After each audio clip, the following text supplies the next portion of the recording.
নাফিসা বলছে, নাফিসা একটা আবদার রাখবেন? বলছে হ্যাঁ বলেন। বলছে আপনি একটু এই যুবকের কাছে যান না, গিয়ে বলেন যে আপনাকে অমুকে পছন্দ করে, আপনি কি বিয়ে করবেন? একটু যান বলেন। তো নাফিসা নবীর ঘরে আসছে। একজন বয়োবৃদ্ধা দাসী ছিলেন তিনি। এসে গেট নক করেছেন, কেউ কি আছে? নবীজি গেটের আওয়াজ শুনে বুঝলেন যে সামওয়ান ইজ ওয়েটিং আউটসাইড, কেউ বাইরে অপেক্ষা করছে। নবীজি গেট খুললেন, কে আসছে? দেখছে নাফিসা আসছে। কি হয়েছে আপনার? বলছে কেমন আছেন? বলছে আলহামদুলিল্লাহ ভালো আছি। কি হয়েছে বলেন, কিভাবে আপনাকে সহযোগিতা করতে পারি?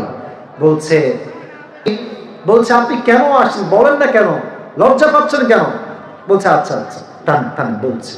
বলছে আচ্ছা আপনি বিয়ে করেন না কেন? নবীজিকে নাফিসা বলছে আপনি বিয়ে করেন না কেন? বলছে বিয়ে তো করতে ইচ্ছা, কিন্তু টাকা পয়সার খুব অভাব, টাকা পয়সা বেশি একটা নাই। সত্যি, এটা একটা বাস্তব কথা বলতেছি। তো বলছে যে আচ্ছা ঠিক আছে এই সমস্যা, আচ্ছা আমার কাছে সলিউশন আছে, নিবেন? বলছে কি সলিউশন বলেন? বলছে যে সুযোগ বুঝে আর কি কোপ মারছে। বলছে যে আমার কাছে এমন একজন মেয়ে আছে যাকে বিয়ে করলে টাকা দিতে হবে না, মোহর দিতে হবে না, বাড়ি দিতে হবে না, খাবার দিতে হবে না, পোশাক দিতে হবে না, বরং আপনার যা লাগবে সেই মেয়েটা আপনাকে সব কিছুই দিয়ে দিবে। সুবহানাল্লাহ, নাই জোরে সোরে সুবহানাল্লাহ। नबीजी बोलते माशाअल्लाह यार ये तो बहुत खुशखबरी है मेरे लिए। कौन है वो लड़की बताओ? मसमुहा, তার নাম কি? তো এবার নাফিসা একটু মুস্কি হাসি দিয়ে বলছে ইসমুহা খাদিজা, তার নাম হচ্ছে খাদিজা। মূল ব্যাপারটা হচ্ছে নবীজি খাদিজাকে আগাগোড়াই পছন্দ করে। সুবহানাল্লাহ বলে সবাই। কিন্তু নবীজি ভাবতেছে কি রে, আমার কাছে টাকা পয়সা কম, এত বড় ঘরের মেয়ে আমি কেমনে প্রস্তাব দিব? তো খাদিজা নিজেই প্রস্তাব পাঠায়। নবীজি খুব খুশি, ঠিক আছে আমি রাজি আছি, বাট আমার তো একজন গার্ডিয়ান আছে, নাম হচ্ছে আবু তালেব। নাম কি? আবু তালেব। বলছে তাকে লাগবে, নয় হবে না। ঠিক আছে নিয়ে আসো। সবাই নিয়ে আসলো। এদিকে আবু তালেব আসলো, ওদিকে ওয়ারাকা বিন নাফিল আসলো, আরো কয়েকজন মিলে একটা মজলিস হলো। বিয়ের তারিখ নির্ধারিত হলো। যখন বিয়েটা হয়ে গেল, বিয়ের একটা ওয়ালিমার দরকার আছে না নাই? বলে না কেন, আছে না নাই? বিয়ের ওয়ালিমার জন্য তো কিছু নাই নবীর কাছে, নবী খুব গরিব মানুষ। তো নবীজি খাদিজাকে যেই মোহর দিয়েছেন যুবকেরা, এটা অলওয়েজ ইসলামিক নলেজ মাথায় রাখবা। নবীজি খাদিজাকে মোহর দিয়েছেন 20টা উট মাত্র। কয়টা উট? কয়টা? আরো জোরে, কয়টা? 20টা। কিন্তু খাদিজার কাণ্ড দেখেন, যখন দেখছে মেহমান আসছে, খাদিজা বলছে আমাকে যে উট দিয়েছেন তো মালিক এখন আমি, তাই না? বলছে হ্যাঁ আপনিই মালিক। বলছে আমার এই উট লাগবে না, মেহমানদারির জন্য আমার 20টা উটকে জবাই দিয়ে দাও। সব জবাই দেওয়া হয়েছে, মেহমানকে খাওয়ানো হয়েছে। এবার আসেন যে তাফসীরের মূল পয়েন্টটা বোঝাতে চাই, এটা বোঝাবার জন্য লম্বা হাদিসটা বললাম। যেদিন বাসর রাত, নবীজি এসেছেন, খাদিজা বসে আছেন। খাদিজা বলছে ইয়া রাসূলুল্লাহ, হে আল্লাহর নবী আপনাকে একটা কথা বলছি, যদিও তিনি তখন নবুয়ত পান নাই, বাট আমি জাস্ট আমার কথার থ্রুতে বলছি। তিনি বললেন আপনার কি লাগবে, আপনার কি প্রয়োজন, সম্পদ, টাকা, উট, ঘোড়া, যা লাগবে আমি খাদিজা আপনাকে সবকিছু দিয়ে দিই। সুবহানাল্লাহ জোরে বললেন না আপনারা সবাই? আল্লাহ বলছেন নবী আপনার অর্থের বোঝা, টেনশন, টাকা পয়সা কম, আপনাকে এমন একটা বউ দিয়েছি যে সব সম্পত্তি আপনার পায়ের সামনে ইসলামের জন্য বিলীন করে দিয়েছে। সুবহানাল্লাহ পড়া সবাই। তাহলে বোঝা গেল ও দুআনা আনকা উইজরাক আল্লাযী আনকাযা যহরাক। নবীর পিঠে অনেক বোঝা ছিল, চিন্তার বোঝা, উম্মতের বোঝা, সব বোঝাকে হালকা করে দিয়েছে একজন। আওয়াজ দিয়ে বলেন তো তিনি কে? আল্লাহ। সর্বশেষ হাদিস বলবো, এরপরে তাফসীরটা খুব সংক্ষেপ হয়ে যাবে। বলেন রংপুরের ভাইয়ারা, উত্তর বাবুখার ভাইয়ারা, নবীর মেয়ের নাম কি ছিল?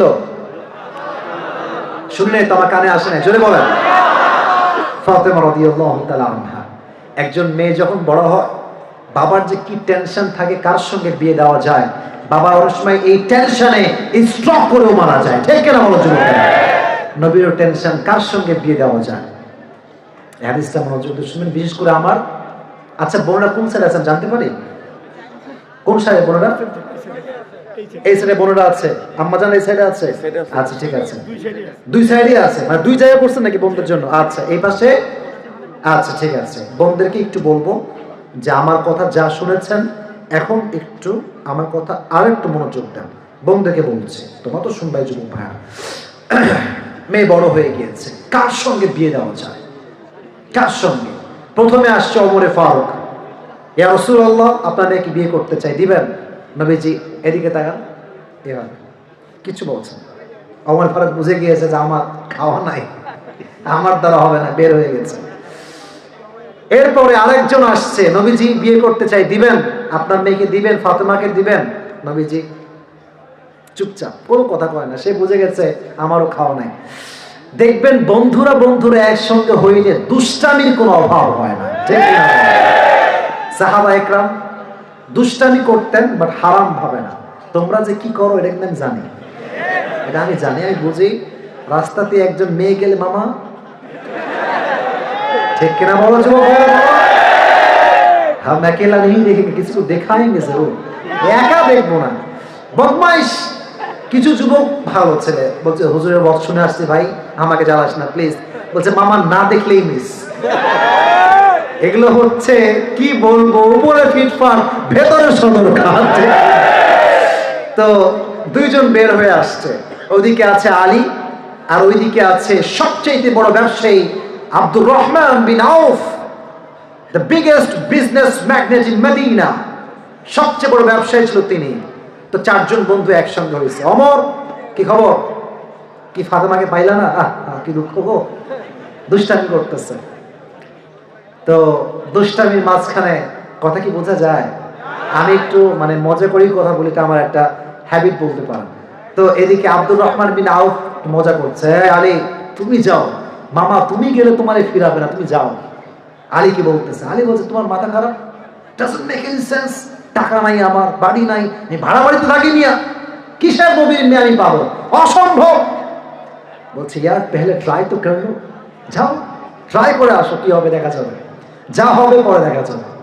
তো আলী তো এমনি একটু লাজুক টাইপের, হ্যাঁ। তো নবীজি মসজিদে নববীতে বসে আছেন, আলী আসছে। তো মেয়ের বিয়ের প্রস্তাব ভাই এত সহজ না। তো আলী এসে এদিকে তাকান, ঘুরতেছে, নবীর কাছে আসে না। কিন্তু নবীজিকে আল্লাহ আগে ওহী দিয়ে বলেছেন, নবী আজকে আলী আপনার কাছে মেয়ের বিবাহের প্রস্তাব নিয়ে আসছে। তো আলী হাঁটতেছে, জয় আলী এদিকে আসো, কি খবর তোমার, কি হয়েছে? কিছু নেই, এমনি হাঁটতেছে। তো নবীজি বলছে এদিকে আসো, আমার কাছে বসো, কি হয়েছে বল। বলেই না, বলেই না। বলছে তুমি যে কেন আসছো এটা কিন্তু আমি জানি, কারণ আমাকে আল্লাহ তাআলা জিবরাইল দিয়ে ওহী পাঠিয়েছে যে আলী আজকে আপনার মেয়েকে চাওয়ার জন্য আসছে। এবার আলী তো লজ্জায় পড়ে গেছে, শালা না বলতে ভুল করে ফেললাম, লজ্জায় পড়ে গেছে। রাগ করবে না please, don't take it negatively, just fun করে বলছি। তো এবার সিরিয়াস মোডে আসেন। এবার আলী বলছে, নবী আপনার মতামত কি, আপনি কি চাচ্ছেন বল। মানে সিরিয়াস তো, পুরো জীবনের ব্যাপার। একটা মেয়ে মানে তো একদিনের জন্য নয়, হারাম প্রেম, আজকে ভালোবাসা, আই লাভ ইউ জান, I can't live without you, I will die for you, I really love you so much. ওমা দুদিন পরে বলে তোর সঙ্গে ব্রেকআপ। এগুলো হচ্ছে দুনিয়ার ভালোবাসা, হারাম ভালোবাসা। আর হাল ভালোবাসা মানে হচ্ছে তোমার হাত আমি ধরেছি, এটা আমি আজীবনের জন্য আগলে রাখবো, ঠিক কিনা বলেন? তো এবার আলী বলছে, নবী আপনি কি বলবেন বলেন। নবীজি প্রথম দুইবার কি ছিলেন, কি ছিলেন? Silent, keep quiet and keep silent, চুপচাপ ছিলেন। কিন্তু এবার নবীজি একটা শব্দ বললেন, বলেন আলী টেনশন করো না, ইনশাআল্লাহ ইনশাআল্লাহ ইনশাআল্লাহ। এখন আলী আবার ইনশাআল্লাহ অর্থ বোঝে না, প্যাচ লাগছে এখানে। আলী বলছে যা ঠেলা, আমিও রিজেক্ট, বাইরে চলে আসছে। এদিকে আব্দুর রহমান বিন আউফ তো ডাটে আছে যে আজকে আমার বন্ধু পাস হয়ে আসবে। বুঝেছে আলীর মুখ টুক নামায় এমনি আসতেছে। আব্দুর রহমান বলছে এক খবর আমার আছে, কারণ আমি ওরে পাঠাইছি আজকে। তো বলছে কি খবর আলী? অবস্থা ভালো না ভাই, আমিও রিজেক্ট খাইছি। তো বলছে যে আরে নবীজি কিছুই বলেনি, কিছুই কি বলেনি। বলছে হ্যাঁ একটা কথা বলছে। কি বলছে? বলছে ইনশাআল্লাহ। আব্দুর রহমান বিন আউফ বলছে আরে ম্যান, নবীর ইনশাআল্লাহ মানে বি অর্ধেক হ্যাঁ হয়ে গিয়েছে। সুবহানাল্লাহ। জাস্ট ওয়েট অ্যান্ড সি, থামো একটু অপেক্ষা করো। বলছে তাই নাকি, তাহলে ঠিক আছে দেখা যাবে। নবীজি কয়েকদিন পরে আলীকে ডেকেছে, বলছে আলী এদিকে আসো। বলছে কি হয়েছে? বলছে তুমি আসার পরে আমি আমার মেয়ের কাছে গিয়েছিলাম, ফাতেমা, ফাতেমা তোমার জন্য একজন ছেলে দেখেছি। কে, নাম কি? বলছে তার নাম হচ্ছে আলী। তুমি কি do you agree with this proposal? তুমি কি এটার সঙ্গে রাজি আছো? ফাতেমা ইয়েসও বলেন নাই, নো বলেন নাই, একটা সুন্দর মুচকি হাসি দিয়েছেন। নবীজি বলছে আমার মেয়ে রাজি হয়ে গেছে। সুবহানাল্লাহ। তো আলী আমার মেয়েও রাজি, তুমিও রাজি, আমরা কি সামনে আগাবো? আলী বলছেন নবী আমি তো আগের থেকেই রেডি, আপনি হ্যাঁ বললেই হ্যাঁ। তো নবীজি সুন্দর করে ফাতেমাকে আলীর সঙ্গে বিয়ে দিয়ে দিলেন। বাবা হিসেবে মেয়ের যে বিয়ে দেওয়ার একটা টেনশনের বোঝা হালকা করে দিল কে? ওয়াদা'না আনকা উযরাক আল্লাযী আনকাযা যাহরাক। নবী যত চিন্তা আপনার ছিল সব চিন্তা আমি কমাই দিয়েছি, টেনশন করবেন না। সর্বশেষ ওয়া রাফা'না লাকা যিকরাক, O my prophet, I have dignified your status high, very high and high speak. নবী আপনার সম্মান মর্যাদা আকাশ বাতাস ছাপিয়ে, সাত আকাশ কাঁপিয়ে আপনার মর্যাদা আমি আরশ পর্যন্ত পৌঁছে দিই। সুবহানাল্লাহ। নবীর সম্মান সকলে বলেন তো কম না বেশি? রাফা'না লাকা যিকরাক। যেখানেই আল্লাহর নাম সেখানে নবীর নাম আছে না নাই? আমরা যে কালেমা পড়ি লা ইলাহা ইল্লাল্লাহ, তারপরে আছে কি মুহাম্মাদুর রাসূলুল্লাহ। আল্লাহ বলছেন যে আমার সম্মানকে আমি আকাশচুম্বী করে দিয়েছি। তো নিয়ামত পেলাম কয়টা? বলেন কয়টা? তিনটা। এক, নবীর হৃদয়কে খুলে দিয়েছে একজন, আওয়াজ দিয়ে বলেন তিনি কে? দুই, নবীর পিঠের সমস্ত বোঝাকে হালকা করে দিয়েছে একজন, আওয়াজ দিয়ে বলেন তো তিনি কে?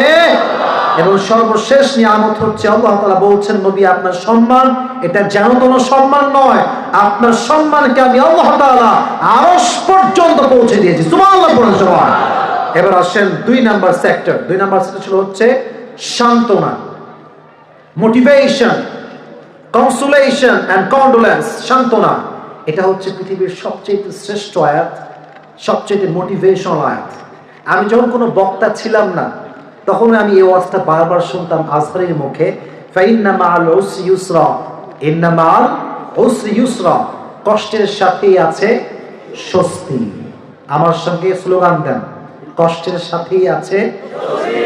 আবার বলি, কষ্টের সাথেই আছে স্বস্তি। So don't take any stress in your life, just cool, be normal, প্যারা নাই, চিল। যদিও শুনতে আপনার বলবো হুজুর মানুষ প্যারা চিল বলে, আসলে কিন্তু কথা সত্য ভাই। যা আসবে, যত কষ্ট আসবে সুখ তত সামনে আছে।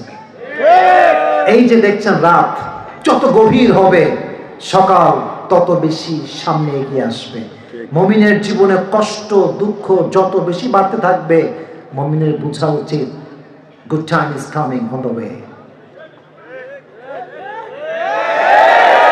Good time is coming, he is on the way. আসতেছে আমার কাছে। অতএব খারাপ দিনে টেনশন করা যাবে না, হুজুর মইরা যাব, হুজুর আর ভালো লাগে না জীবন আমার, বিষ খাবো। বেশিরভাগ মেয়েরা এগুলো বলে, আছে না এরকম মেয়ে? আছে না? আমার একটা পেজ আছে ভাই, নাম হচ্ছে আবরারুল হক আসি। এখানে যে কত বন্ধের মেসেজ, একটাই, স্বামী খারাপ, হুজুর আমি বিষ খাবো, দোয়া করবেন। আমি মাঝে মাঝে ভাবি যে আমি লিখবো বোন আমি যে দোয়া করবো, দোয়ার টাইমটা নাই। কারণ আপনাকে বুদ্ধি কে দিল? আপনি বিষ খাইলে তো খেলা শেষ, খেলবে কে এখানে? আর ঠিক কিনা বলো যুবক ভাই? না না না না, আপনি বিষ খাবেন না। আর যুবকেরা সাবধান, ভালো হয়ে যাও, ভালো হয়ে যাও মাসুদ, ভালো হয়ে যাও। কার জন্য তোমরা বিষ খাও আমি কিছু বুঝি না এগুলো। তুমি যার জন্য আজকে বিষ খেয়ে মরবা, কালকে সে সরকারি টাকলাকে বিয়ে করে সুখী হয়ে যাবে, আর তুমি মরে গেল। এটা হইল? এটা কোনো কথা হইল? বেটা তুমি থাকবা জীবিত, তুমি এমন একটা অবস্থান হোল্ড করবা যে তোমার হাত ছাড়ছে তোমাকে অসফল দেখে আগামী সে তোমাকে পরলোক করে পস্তাবে। ঠিক কিনা বলো? নিজেকে সেই লেভেলে নিয়ে যাও। ফাইন্না মাআল উসরি ইউসরা, ইন্না মাআল উসরি ইউসরা। কষ্টের সাথেই আছে, কষ্টের সাথেই আছে সুখ এবং স্বস্তি। আর একটা ছোট্ট কথা বলি, এখানে বেশিরভাগ হয়তো বা ছাত্র আছো তোমরা, হয়তো জব খুবই কম করে, এরকম লোক খুবই কম আছে হয়তো বা জবের লোক। দেখো যত বড়ই তুমি শিক্ষিত হও না কেন, যতক্ষণ তুমি বিজনেসের মাইন্ড মাথায় না নিয়ে আসবা, তোমার জীবনে কোনো উন্নয়ন হবে না।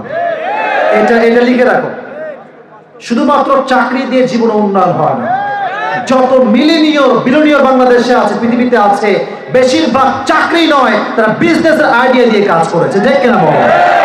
এজন্য যত বেশি চাকরির বাজারে তুমি সিরিয়াল দিবা, ডিপ্রেশন ঘিরে ধরবে। চতুর্পাশ থেকে ডিপ্রেশন, চিন্তা, টাকা নাই, জব নাই, ব্যাংক নাই, ব্যালেন্স নাই, বউ নাই, কিচ্ছু নাই জীবনে। বিজনেসের আইডিয়ায় কাজ করো, দেখবা 1 বছরে তুমি সফলতার চূড়ান্ত পর্যায়ে পৌঁছে যাবা, ঠিক না? আল্লাহ আমাদের সমস্ত যুবককে কষ্টমুক্ত একটা জীবন দান করো, সকলে পড়ে আমিন। এটা ছিল 5 এবং 6 নম্বর আয়াত। শেষ দুটি আয়াত ছিল ফাইদা ফারাগতা ফানসাব ওয়া ইলা রাব্বিকা ফারগাব। এই দুইটি হচ্ছে ইনস্ট্রাকশন, দিক নির্দেশনা। এক, ফাইদা ফারাগতা ফানসাব, আল্লাহ বলছে যখনই তুমি অবসর হবা, বসে বসে পাবজি এবং ফ্রি ফায়ার খেলো না। যখন তুমি অবসর হবা, তুমি তোমার গার্লফ্রেন্ডকে মেসেজ দিও না। অবসর হলে কোরআনটা খোলো, যেই সূরা তুমি তেলাওয়াত করতে পারো মন খুলে পড়বা। প্রত্যেকটা অক্ষরে অক্ষরে আল্লাহ তোমার আমলনামায় 10টা করে নেকি লিখে দিবে। সুবহানাল্লাহ বলে না সবাই? অতএব ইনস্ট্রাকশন হচ্ছে 2টা। নাম্বার 1, যখনই অবসর হবে ইবাদত করবেন একজনের জন্য। আওয়াজ দিয়ে বলেন তো তিনি কে? রাত বেজে গিয়েছে 12টা প্রায় 46। আজকে একটা সুন্দর আমল শিখাই দিই। যখন ওয়াজ শেষ করে বাসায় যাবেন, যদি অজু না থাকে অজু করবেন। কথা কি বোঝা যায়? আমার কথা বোঝা যায়? অজু করে কোনো কথা ছাড়া 2 রাকাত তাহাজ্জুদ পড়বেন শুধুমাত্র আল্লাহর জন্য। তাহাজ্জুদটা পড়ে যেটা আমি করি, এটা আমার মনের স্যাটিসফ্যাকশন। এবং আমি বিশ্বাস করি আজকে আমার এত ফ্যান ফলোয়ার্স, এত জনপ্রিয়তা, এত ভালোবাসা, আমার মনে হয় এর পেছনে সবচেয়ে বড় আমল হচ্ছে তাহাজ্জুদের নামাজটা। তাহাজ্জুদের নামাজ এমন একটা নামাজ, এখানে যে দোয়া করে তার দোয়া কবুল হবে না, এটা হতেই পারে না। সুবহানাল্লাহ আগে পড়েন সবাই আপনারা। আজকে গিয়ে 2 রাকাত তাহাজ্জুদ পড়বেন তো ইনশাআল্লাহ। পড়ে সালাম ফেরাবেন, দুরূদ শরীফ পাঠ করবেন। 3 বার দুরূদ শরীফ পাঠ করবেন। দুরূদ শরীফ পাঠ করে হাত তুলবেন, আল্লাহ আমার এই সমস্যা, এই কষ্ট, দোয়া করবেন। দেখবেন নিমিষেই দোয়া যদি মন থেকে হয়, আল্লাহ কবুল করতে 1 মুহূর্ত দেরি করবে না। সুবহানাল্লাহ পড়ার সময়। তাহলে অবসর হলে আজ থেকে ফেসবুক বেশি বেশি চালাবেন, তাই না? টিকটক চালাবেন, তাই না? ইউটিউব চালাবেন, তাই না? টিভি দেখবেন, তাই না? না না, ফ্রি হলেই কোরআন পড়েন। আর 4টা জিকির একটু বেশি বেশি পড়বেন। সকলে আমার সঙ্গে একটু শিখাই দিচ্ছি, মন খুলে পড়েন। সকলেই পড়েন সুবহানাল্লাহ। আপনারা পড়েন ভাই, সবাই পড়েন সুবহানাল্লাহ। সকলেই পড়েন আলহামদুলিল্লাহ। সকলেই পড়েন লা ইলাহা ইল্লাল্লাহ। এবার বাঘের বাচ্চার মতো হুঙ্কার দিয়ে পড়েন আল্লাহু আকবার। আফদালু যিকর আলা বিযিকরিল্লাহি তাতমাইন্নুল কুলুব। যদি মনের এই যে জ্বালাটা আছে না, জ্বালা, অন্তরে কষ্ট, ব্যথা, ভালো লাগে না, মানসিক শান্তি নাই, জিকির বেশি করবেন, আল্লাহ আপনার হৃদয়ের সমস্ত জ্বালাকে হালকা করে দেবে। সুবহানাল্লাহ। 4টা জিকির অবশ্যই বেশি বেশি পাঠ করবেন। সর্বশেষ আয়াত ওয়া ইলা রাব্বিকা ফারগাব। When you have a lot of sadness in your life, a lot of depression you have in your life, don't share with people. You have to share your problem with your Lord.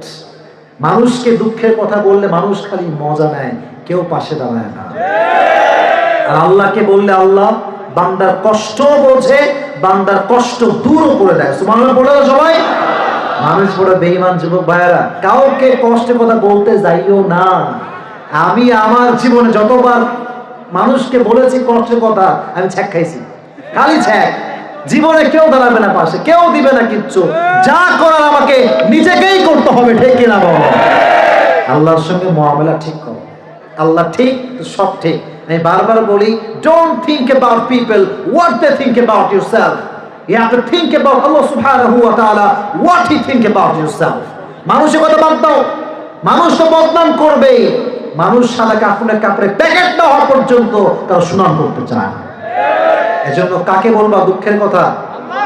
বলেন না, কাকে বলবেন? বলেন বলেন বলেন। দুইটা instruction পেলাম, এক হচ্ছে অবসর হলেই আল্লাহর ইবাদত, দুই হচ্ছে কষ্ট দুঃখ মানুষের সঙ্গে নয় আল্লাহর সঙ্গে শেয়ার করতে হবে। এবার একটা তাকবীর দেন সবাই মিলে, লিল্লাহি তাকবীর।